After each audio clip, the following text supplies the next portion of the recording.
alegría, hermanos, estar en la casa del Señor, el pueblo del Señor, rindiendo tributo a su Señor.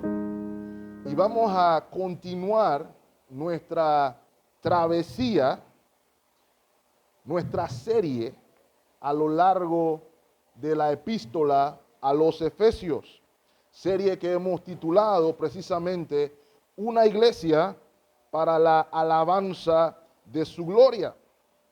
Y si se dieron cuenta, hermanos, hemos llegado a la mitad de la epístola, podríamos decir. Y si se dan cuenta, el tono de la carta cambia inmediatamente. Pudiéramos decir que entramos en la porción práctica de la epístola del apóstol Pablo. Y recuerden, mis amados hermanos, y voy a martillar esta parte hasta que continuemos o concluyamos la serie. Ya hemos mencionado, el apóstol tiene la intención de mostrar o revelar a la iglesia cómo se vive la vida cristiana. ¿Ok?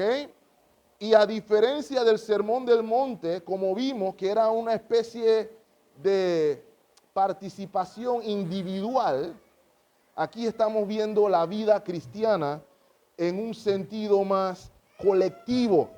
¿Cómo se ve la iglesia viviendo la vida cristiana? Ahora, recuerden, él no inició la carta diciendo, así se vive la vida cristiana. Hagan esto, esto y lo otro, sino que hemos visto, mis amados hermanos, en 3 capítulos, al apóstol recordarnos lo que Dios ha hecho. Gracias, hermano. ¿Qué es lo que Dios ha hecho? Que pongamos nuestra mirada en la obra de Dios en medio de la iglesia. Y eso no es casualidad, hermanos. Eso no es nada más gastando tinta para sonar como un gran erudito y escritor.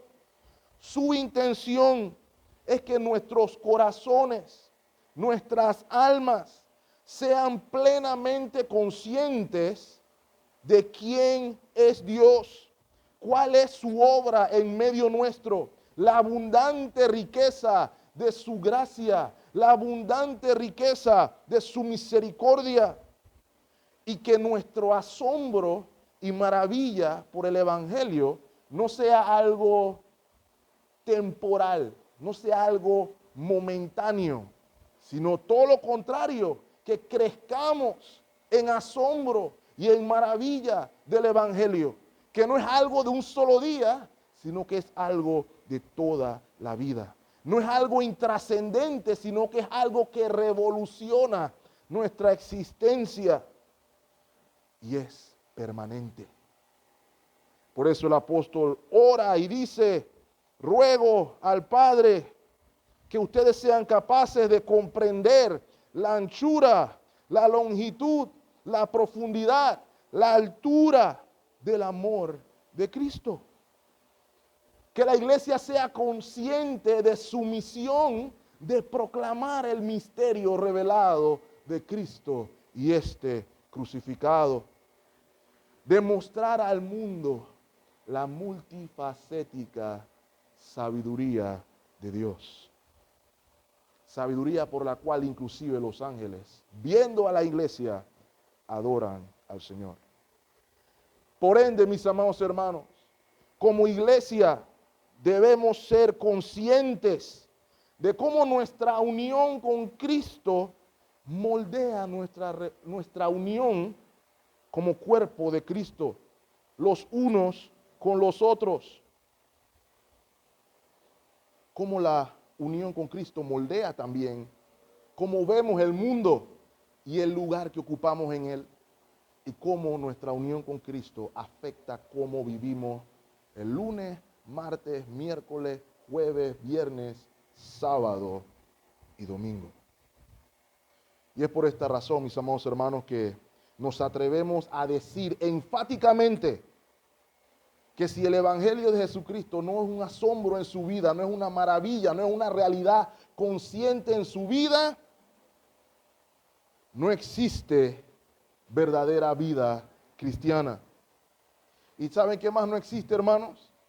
La famosa unidad de la cual muchos hablan, pero que termina siendo algo artificial y no algo real. Si no hay capítulo 1, 2 y 3 de Efesios, no puede haber capítulo 4, 5 y 6. Y ese es el tema que vamos a abordar en la mañana de hoy. Le agradezco al hermano Tyron que se apuraron, los hermanos de alabanza, y sacaron la canción en tiempo récord. Porque es nuestra oración, hermanos, que hoy podamos decir juntos, orar juntos, Señor, haznos uno. Porque este es el tema aquí. En el ámbito futbolístico, yo sé que a todos no les gusta el fútbol, pero esa es la mejor ilustración que encontré, hermanos. En el ámbito futbolístico hay un debate sobre si es mejor jugar en grama natural o en grama artificial o sintética. Ambas tienen sus pros y ambas tienen sus contras. La grama artificial es más económica de mantener, no requiere esfuerzo y funciona en todos los climas. Pero igual los que han jugado en grama sintética, yo he jugado un par de veces nada más, hay una sensación de que no es, se puede jugar, pero no es la experiencia completa. Por el contrario, la grama natural requiere mucho trabajo para mantener, mucha inversión económica para cuidarla. Puede ser afectada por el clima. Y con todo y eso, todos los jugadores, usted le pregunta, prefieren jugar en grama natural. Ahí está la esencia, ahí está la verdadera sensación de la experiencia del deporte. Por eso, usted escucha el estadio Santiago Bernabéu, para los que son del Real Madrid, o el Camp Nou, si son del Barça, ahí no hay grama sintética, ahí hay grama natural. Las canchas de entrenamiento puede que haya sintética, pero donde se juega la Champions y donde se juega la Liga, la cancha es, o la grama es natural. De igual manera, mis amados hermanos, mi intención es que observemos hoy, hay una diferencia entre la unidad sintética y la unidad natural, real y orgánica. Es lo que nos está diciendo el apóstol Pablo aquí. Porque el tema que se cubre en todo el capítulo 4 es el tema de la unidad. Y en los primeros 6 versos, específicamente la unidad del cuerpo de Cristo. Y por eso hemos titulado el mensaje de esta mañana, Viviendo en Unidad. Y hay 2 cosas que vamos a estar viendo hoy con el favor del Señor.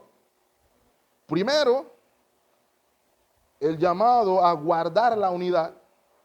Y segundo, veremos el fundamento de la unidad. Esas son las 2 cosas que con el favor de Dios quiero que la iglesia vea y reflexione y que podamos juntos, al concluir este mensaje, orar todos juntos, hermanos, Señor, haznos uno. Orgánicamente uno, naturalmente uno, no superficialmente y mucho menos artificialmente. Quiero que vayamos primeramente al ver al apóstol exhortándonos a guardar la unidad del Espíritu. Eso lo vamos a ver desde los versos 1 al 3, es lo que hemos estado viendo hasta ahora. Y como ya les dije, el apóstol ahora entra en la materia práctica. Vamos a la práctica, vamos a la acción. Y sus palabras, mis amados hermanos, no deben ser pasadas por alto. Porque a veces acostumbramos a leer la Biblia rápido, ¿no? Yo pues preso del Señor o rock and day, como dice la canción que fuimos llamados. Y vamos al siguiente versículo. Pero la intención es que analicemos, absorbamos las palabras que el apóstol está diciendo aquí, hermanos. Dice el apóstol, Yo pues, preso en el Señor, os ruego que andéis como es digno de la vocación con que fuisteis llamados. La palabra clave aquí es pues. Pablo con esa palabra pues está conectando todo lo que viene con lo que él mencionó en el capítulo 1, 2 y 3. Pablo está conectando la teoría con la práctica. A partir de aquí, mis amados hermanos, comienzan los imperativos.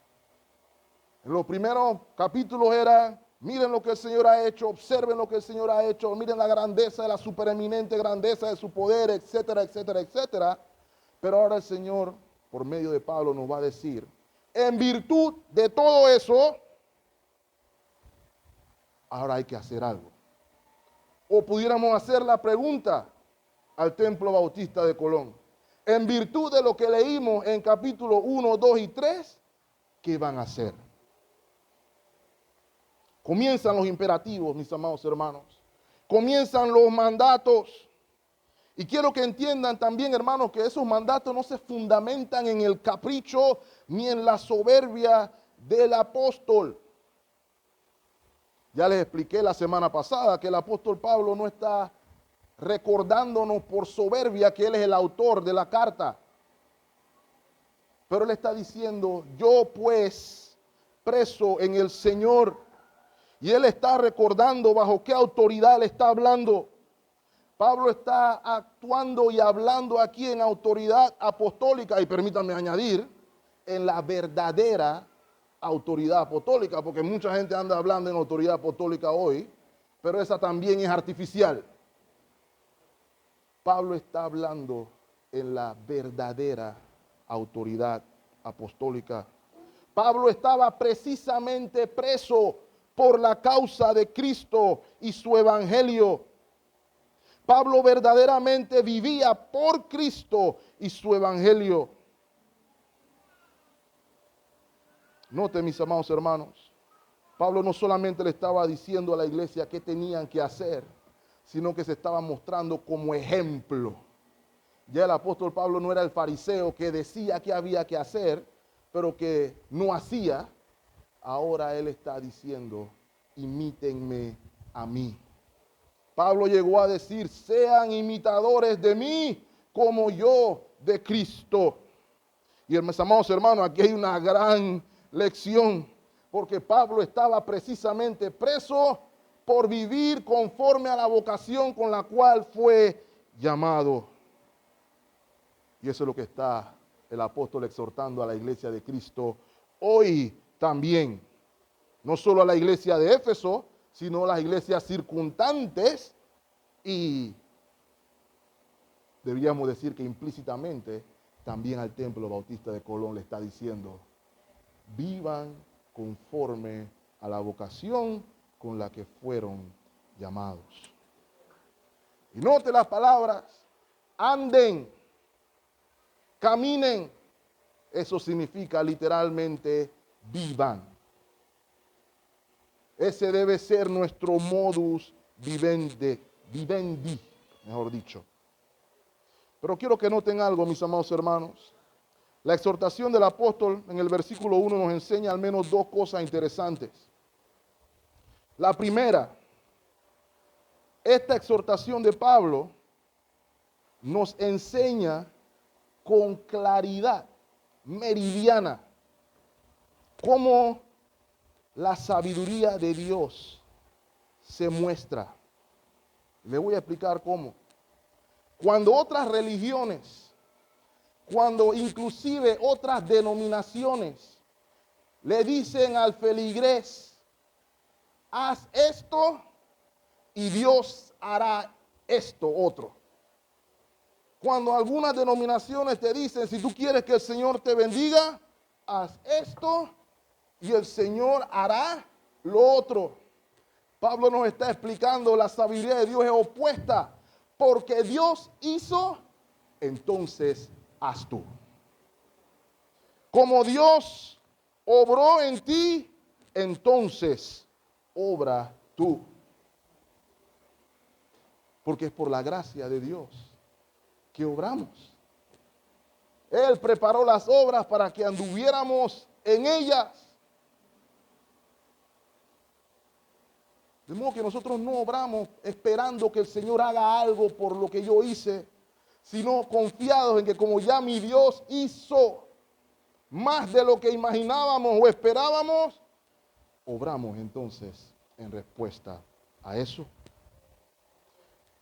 Así como funcionan las epístolas paulinas, ¿se han dado cuenta? La primera mitad de la epístola, el apóstol diciendo, esto es lo que Dios ha hecho, esto es lo que Dios ha hecho, esto es lo que Dios ha hecho. Y luego dice, en virtud de eso, ahora ustedes hagan. Lo pueden ver en los Romanos, lo pueden ver en Efesios y así sucesivamente. Lo segundo que quiero que noten, hermanos, que el apóstol Pablo nos está enseñando, hermanos, algo que a muchos se nos olvida. La vida cristiana no es teórica solamente, sino que debe ser teórica y práctica. Santiago capítulo 1, versículo 22, acompáñenme ahí, hermanos. Pero sed hacedores de la palabra y no tan solamente, ¿qué cosa? Oidores, ¿haciendo qué? Engañándoos a vosotros mismos. Y noten lo que continúa diciendo el texto, hermanos, porque si alguno es oidor de la palabra, pero no hacedor de ella, es semejante al hombre que considera en un espejo su rostro natural, porque él se considera a sí mismo y se va y luego olvida cómo era. Mis amados hermanos, los espejos del primer siglo no eran como los nuestros ahora, no eran de vidrio, eran de un metal altamente reflectivo, pero que había que andar puliendo a cada rato. Y cada vez que usted trataba de mirarse ahí, tenía que inclinarse un poquito. Y lo más que iba a lograr era ver una imagen distorsionada de usted mismo. ¿Cuál es la analogía que está haciendo Santiago aquí, mis amados hermanos? La idea es que la palabra o la Biblia es para el individuo un espejo, donde él va y se asoma, porque así como nos vemos en el espejo a cada rato, ¿verdad? Nosotros no podemos vivir sin espejo, ciertamente. ¿Ok? Algunos más que otros, o debería decir algunas más que otros. Pero el punto al que voy es que usted se mira en el espejo, estoy bonito, estoy guapo, y salgo. Pero 5 minutos después, tengo que ver si estoy todavía bonito y guapo, porque se me olvida cómo salí. Hacemos algo similar como la Escritura, vamos y venimos a la Biblia, pero no hay nada impreso en nosotros y el resultado es una imagen distorsionada de nosotros mismos. De modo, hermanos, que no podemos verlo solamente en el oír o leer, sino que si no hacemos, nos engañamos a nosotros mismos. Tampoco nos podemos ir al otro extremo, porque entonces otros dicen, no necesitamos doctrina, vamos a hacer. Y citan versículos fuera del contexto, como la letra mata, cosas así. Pero déjenme decirle, hermanos, que no se puede ir al otro extremo tampoco. ¿Por qué? Mateo 28, 19, 20. Algunos se lo saben de memoria, ¿verdad? Por tanto, id y hacer discípulos a todas las naciones, bautizándoles en el nombre del Padre, del Hijo y del Espíritu Santo. Y todos decimos amén, ¿cierto? Pero no termina ahí. Dice, enseñándoles, ¿qué cosa? Que guarden todas las cosas que os he mandado. ¿Saben qué es eso, hermanos? Doctrina. Eso es doctrina. Y he aquí, yo estoy con vosotros todos los días hasta el fin del mundo. Entonces yo no puedo vivir o ser un buen discípulo si no hago todo lo que el Señor ha mandado. No en vano, en Lucas 6:46 nuestro Señor dice, ¿por qué me llamáis Señor, Señor? Y no hacen, ¿qué cosa? Lo que yo digo. Y hermanos, ¿saben qué es lo que el Señor dice? Doctrina. Hacer lo que el Señor dice es doctrina. Por tanto, hermanos, se necesitan ambas cosas, ser oidor y ser hacedor. Pablo nos está diciendo aquí que debemos poner en práctica en nuestras vidas el Evangelio. Y que el primer lugar, mis amados hermanos, donde se ve en práctica el Evangelio es la reunión entre los hermanos en Cristo. En el cuerpo de Cristo, en los hermanos en la fe.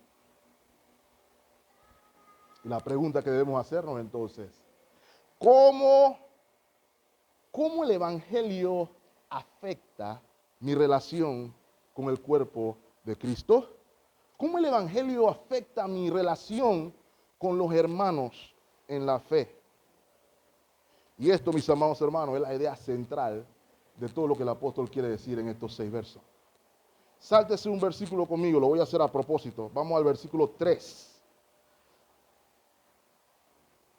Esa es la idea central.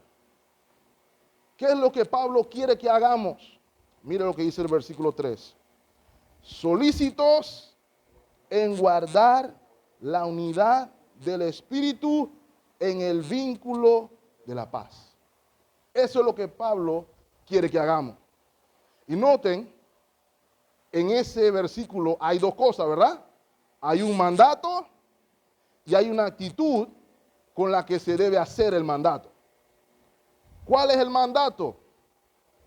Guardar la unidad del Espíritu. Ahora, hermano, quiero que noten, el mandato es a guardar, no a crear. ¿Se dieron cuenta ahí, hermano? No es artificial, no es sintética la unidad. Se nos manda a guardar la unidad existente. ¿Por qué no se nos manda a crear? Porque la unidad no es nuestra. La unidad es del Espíritu. La unidad es en el Espíritu. La unidad es divina. La unidad es de origen divino.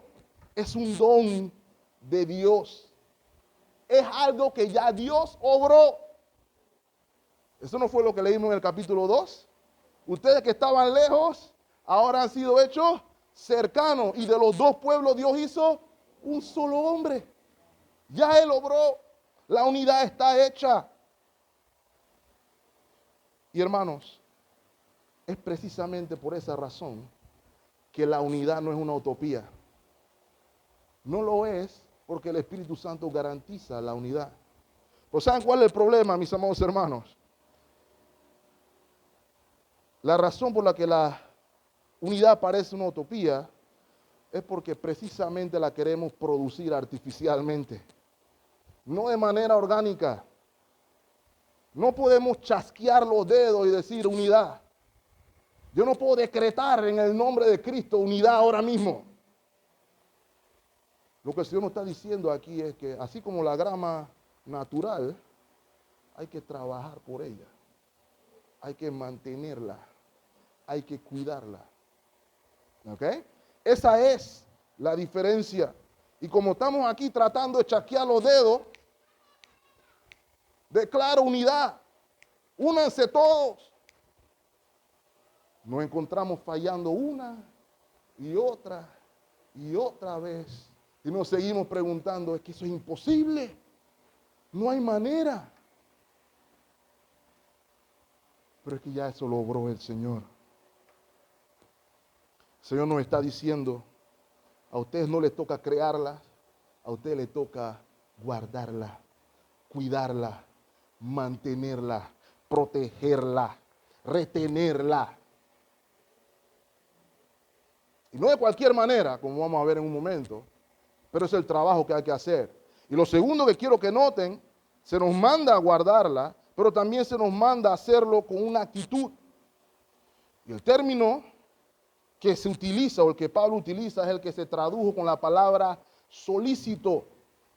Esa palabra implica una acción diligente, prestos, entusiastas, intencionales. Lo que está diciendo aquí es que los creyentes tenemos que esforzarnos por cuidar la unidad del Espíritu. Hacer todo lo posible en nuestras fuerzas para que ésta se dé y se mantenga. Eso es lo que está diciendo Pablo en el versículo 3. Teniendo entonces tan importante misión, tan importante vocación, tenemos que hacernos la pregunta, ¿cómo hacemos eso? Porque si no puedo chaquear los dedos y no lo puedo decretar, ¿cómo hago la unidad? Y dos, ¿a qué se refiere Pablo con la unidad? Son dos preguntas lógicas, ¿cierto? Pero ¿saben qué, hermanos? Gracias a Dios por su palabra, el apóstol Pablo nos lo explica. Acompáñenme a 1 Corintios 1:10, por ejemplo. 1 Corintios 1:10. Dice el apóstol, de nuevo usa el término ruego, les exhorto, os ruego pues, ¿lo ven ahí? Hermanos, por el nombre de nuestro Señor Jesucristo, ¿qué cosa? Que habléis todos una misma cosa y que no haya entre vosotros divisiones, sino que estéis como perfectamente unidos en una misma mente y en un mismo parecer. ¿Lo ven ahí? Filipenses capítulo 2, versículos 1 y 2. Filipenses 2, 1 y 2.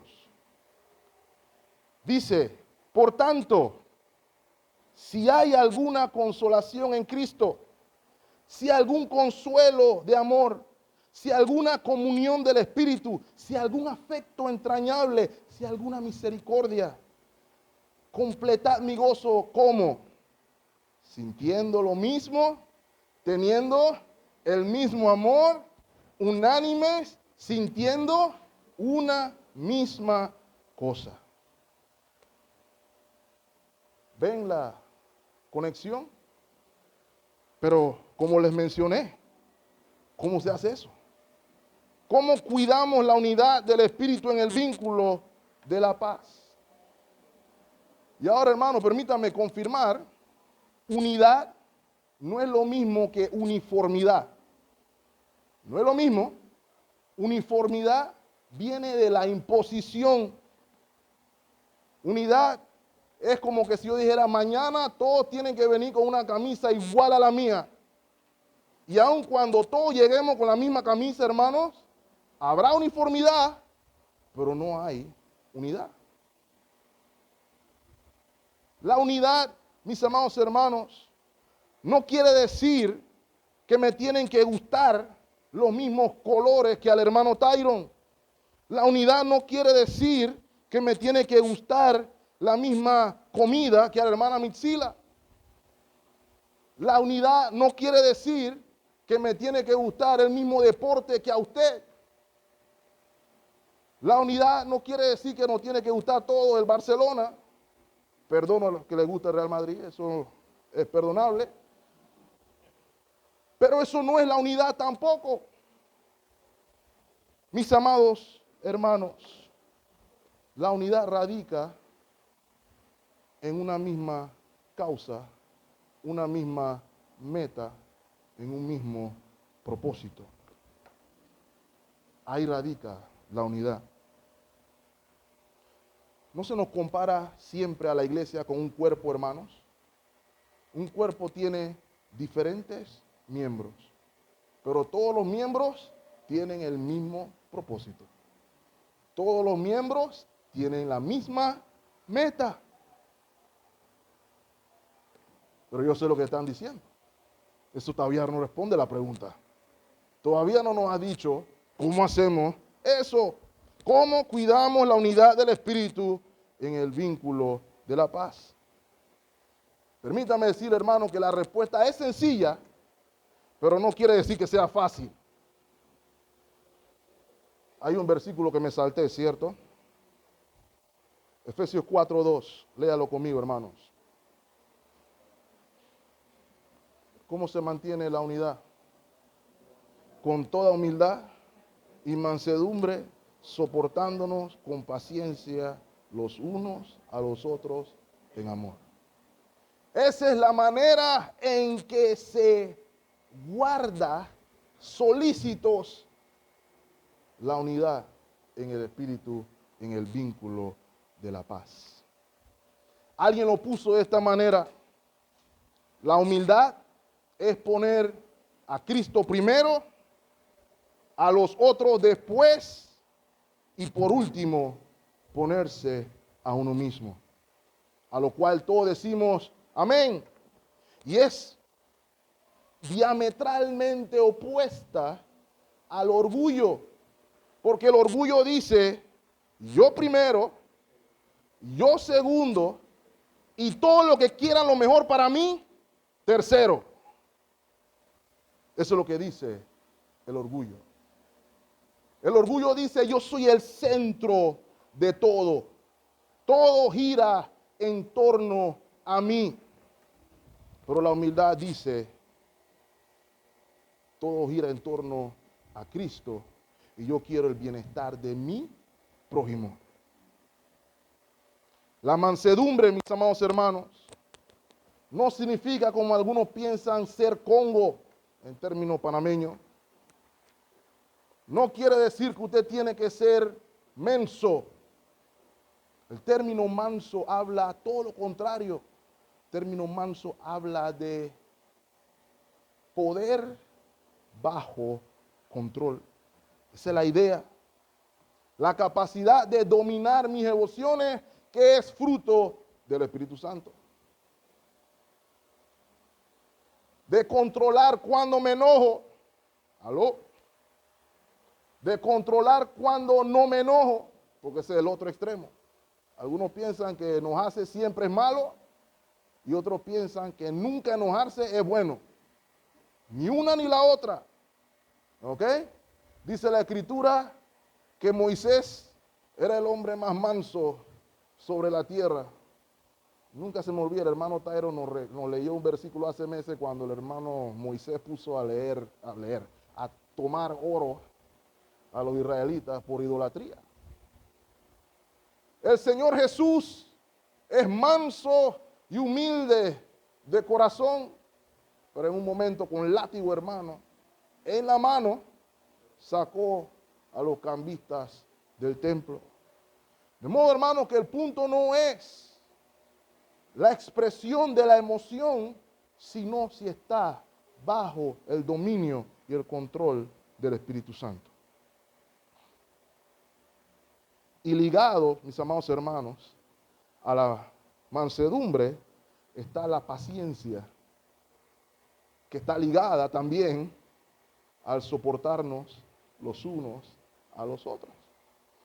¿Lo ven? ¿Ven la conexión ahí, mis amados hermanos?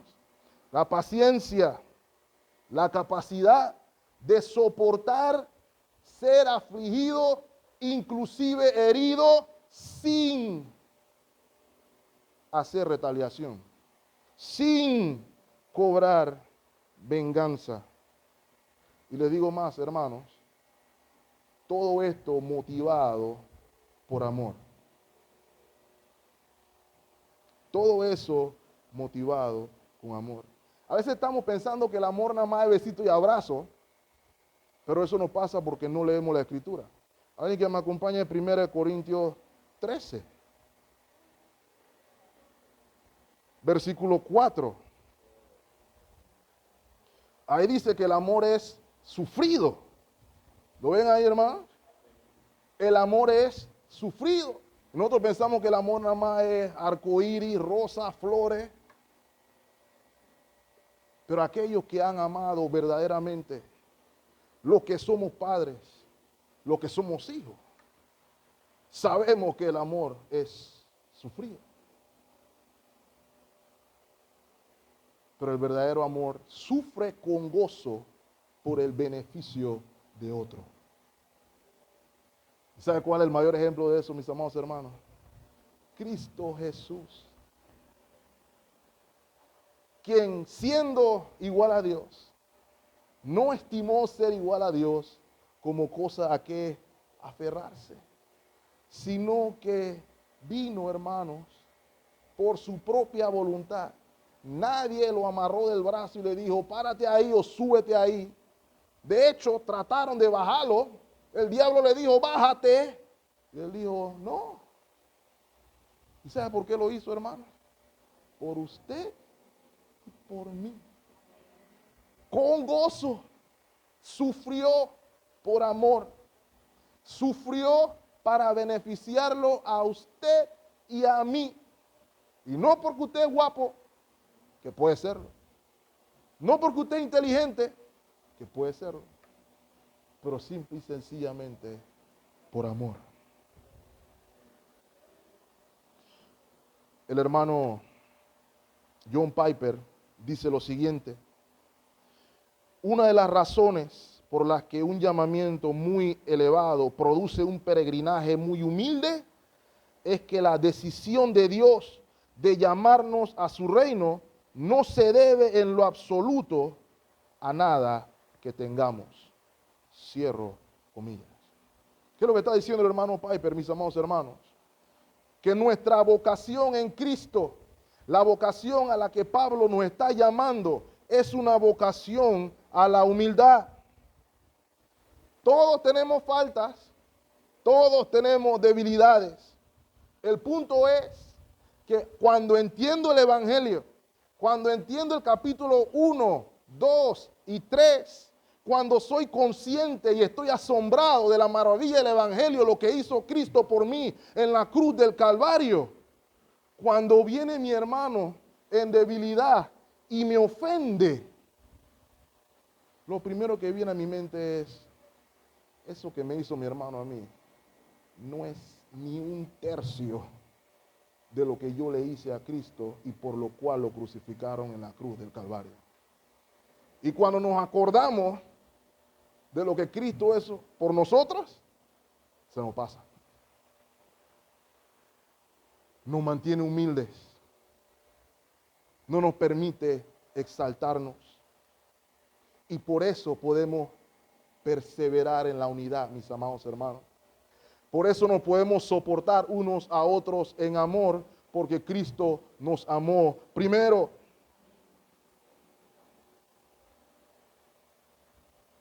Esa es la diferencia. Y permítame decirle por qué esto es importante, mis amados hermanos. Si con la ayuda del Espíritu Santo oramos, nos quebrantamos y nos ponemos delante del trono de la gracia y le pedimos al Señor que nos conceda su Espíritu para trabajar en mantener el vínculo de la paz, entonces, mis amados hermanos, la iglesia puede caminar sin miedo a nada. La iglesia puede cumplir su rol de salir y llamar al mundo perdido y proclamar la victoria del Cordero y el misterio revelado. Pero si estamos acá adentro peleando y diciéndonos de todo, y yo fui y tú no fuiste, y mañana, ¿qué te pasó? ¿Por qué? Y gritadera, lloradera, ¿saben qué? El reino de la tiniebla está haciendo fiesta allá afuera. Mis amados hermanos, lo que les estoy diciendo no es una utopía, es posible en Cristo, pero tenemos que humillarnos. Y noten, hermanos, no estoy diciendo humíllense, estoy diciendo humillarnos. Me estoy incluyendo porque todos somos un cuerpo. Queremos ver la gloria de Dios, hermanos. No estemos esperando que caiga oro del cielo, ni que estemos esperando que la gente se desmaye aquí. Lo digo en amor, hermano. Queremos ver la gloria de Dios. Roguemos por un avivamiento en el que podamos mostrarnos todos los días el amor de Dios los unos a los otros, hermanos. Señor lo dice en su palabra, y sabrán que son mis discípulos porque vienen a la iglesia ensacados. Y sabrán que son mis discípulos porque tienen corbata de colores. Y sabrán que son mis discípulos porque van con la Biblia debajo del brazo. Y sabrán que son mis discípulos porque lo llaman varón y varona. Hermanos, el mundo sabe si somos sus discípulos o no por lo que ven aquí adentro. Y si lo que ven aquí adentro no refleja la gloria de Dios,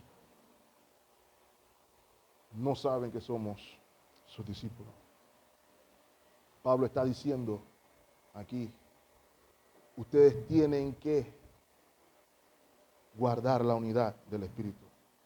Eso nos compete a nosotros. Ahora, ¿en virtud de qué guardamos la unidad, hermano? Y aquí voy a la última parte. Vamos a ver el fundamento de la unidad. Eso lo vemos en los versículos del 4 al 6. Dice la palabra del Señor. Lo cantamos hace un momento, ¿verdad?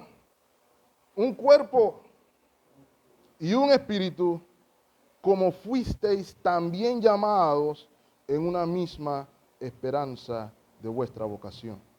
Lo que está diciendo aquí que debemos procurar conservar es un solo cuerpo. Aquí no está diciendo una sola denominación, está diciendo un solo cuerpo de creyentes. Piensen en su iglesia local, un solo cuerpo, no pequeños cuerpos dentro de la iglesia.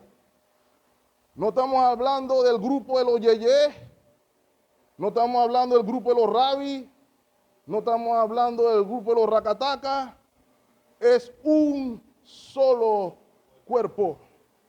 Porque en Cristo Jesús no hay hombre, ni mujer, ni esclavo, ni libre, somos uno en Él.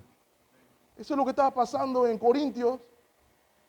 Yo soy de Pablo, yo soy de Apolo, yo soy de Pedro, y los más santurrones, ¿no? Yo soy de Cristo, ninguno de ustedes es.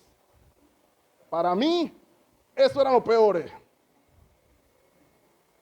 Pero me entienden, aún hoy en nuestras iglesias, hermanos, se ven divisiones. Este es el grupito de los que son del pastor, este es el grupito del diácono, no estoy diciendo que sea aquí, me va aclarando, ¿ok? Este es el grupito de acá, este es el grupito del miembro fundador. Hermanos, es un solo cuerpo fundado por un solo espíritu. Ese es el fundamento. Y luego se nos dice también, mis amados hermanos, esta es la parte para mí más importante, porque algunos piensan que la unidad se debe dar a cualquier cosa. Y lo comenzamos a repetir como que si fuera una marcha. Unidad, unidad, unidad. Hermanos, los creyentes no creemos en unidad a cualquier causa. La unidad es en la verdad. ¿Ok? Esa es una de las razones por las cuales en lo personal no creemos en el ecumenismo, porque el ecumenismo dice unidad a pesar de la verdad. Lo que decimos nosotros, mis amados hermanos, es unidad en la verdad. No es lo mismo, que no se escribe igual. Por eso dice el apóstol, y note que él está hablando prácticamente de 7 cosas: un cuerpo, un espíritu, un Señor, una fe, un bautismo, un Dios y Padre de todos, el cual es sobre todos y por todos y en todos. Es una unidad perfecta, es una unidad completa y se fundamenta primero en un solo Señor. El Señor de esta iglesia no es su servidor. El Señor de esta iglesia no es el hermano Ricardo ni el hermano Tyron. El Señor de esta iglesia es Cristo Jesús. Él fue el que murió en la cruz del Calvario. No fui yo y no fue ninguno de los hermanos aquí. Un solo Señor, una sola persona compró su vida y su vida le pertenece a Él. Todos los que somos de Cristo debemos ser uno. Y no solamente un Señor, sino que también una fe. Y aquí, mis amados hermanos, la implicación puede ser doble. La implicación puede ser doble. Porque puede referirse a la doctrina cristiana, puede referirse a que tenemos que estar unánimes en la fe, en el evangelio de nuestro Señor Jesucristo, que debemos estar unánimes en la confianza absoluta y soberana en Él. Es una sola fe. Por ende, si no hay unidad en esa sola fe, por más bonito que nos veamos, por más que nos parezcamos, por más que nos vistamos iguales, no seremos uno. Y en esa misma línea, hermanos, vemos un solo bautismo.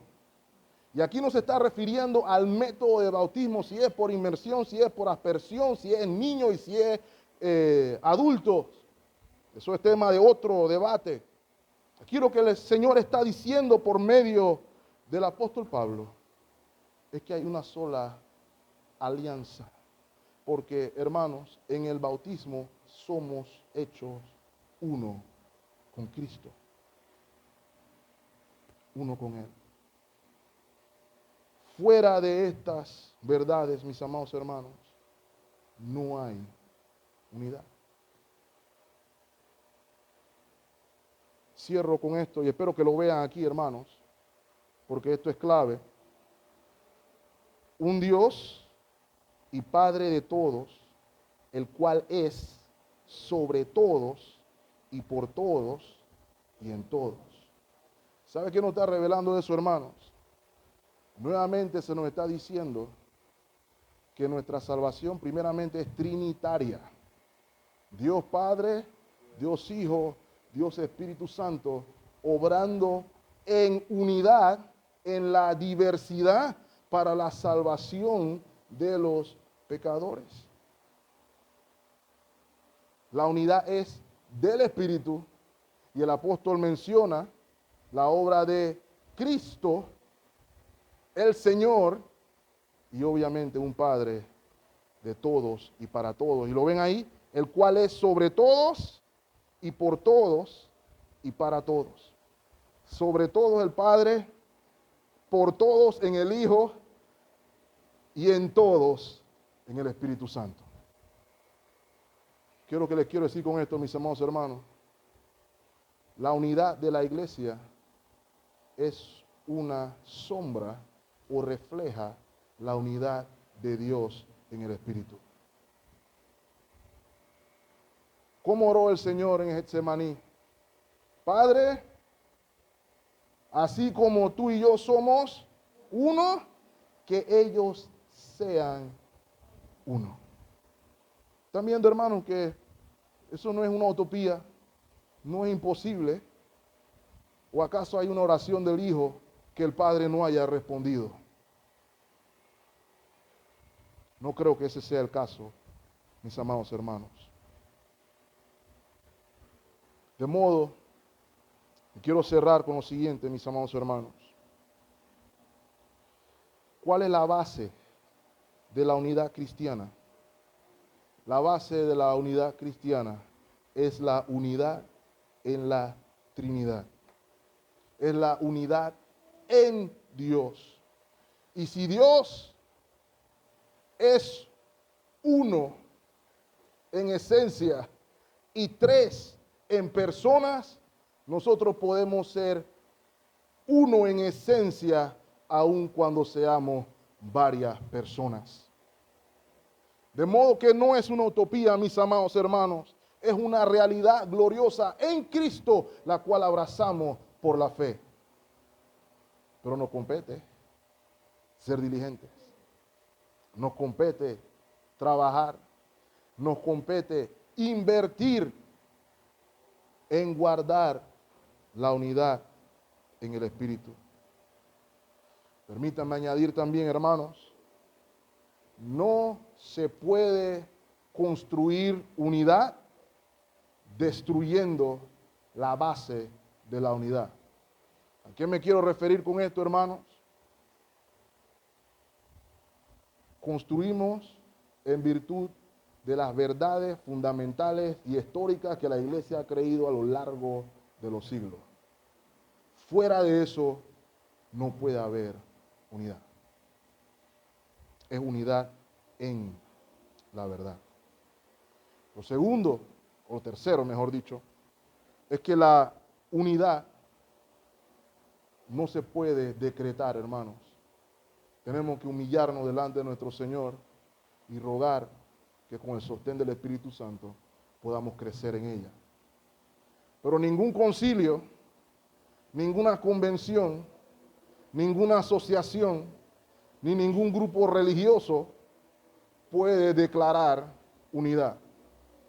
La unidad es en la verdad. Finalmente, hermanos, la unidad es una obra de amor. Y una obra de amor genuino. ¿Quiere decir que tenemos que estarnos besando y abrazando todo el tiempo? No, no estoy diciendo eso. Pero sí estoy diciendo, hermanos, que tenemos que estar genuinamente invertidos los unos en los otros. Tiene que ser genuino. ¿Sabe por qué, hermanos? ¿Sabe que existe algo que se llama la falsa piedad? ¿Sabe que usted y yo podemos aparentar que amamos a los hermanos y venimos y nos abrazamos y nos besamos y nos apapachamos y nos regalamos, pero lo hacemos por amor propio en lugar de hacerlo por amor a Dios y al prójimo? Dios nos guarde de eso. Que la expresión de amor sea verdaderamente genuino por amor a Dios y por amor al prójimo. El vínculo de la paz se mantiene en el amor de Dios. Dice el apóstol, si yo tuviera o hablara lenguas angelicales, si yo me inmolara en beneficio de otra persona, si yo hago y no tengo amor, de nada vale. Sea nuestra oración, mis amados hermanos, que en maravilla por la obra preciosa de Cristo, que en reconocimiento y asombro del amor de Cristo por usted y por mí, que en conocimiento de la anchura, profundidad, altura, longitud del amor de Cristo, podamos entonces compartir ese mismo amor con nuestro prójimo. Y recordando que es en Él que hacemos las cosas, porque separado de Él, nada podemos hacer.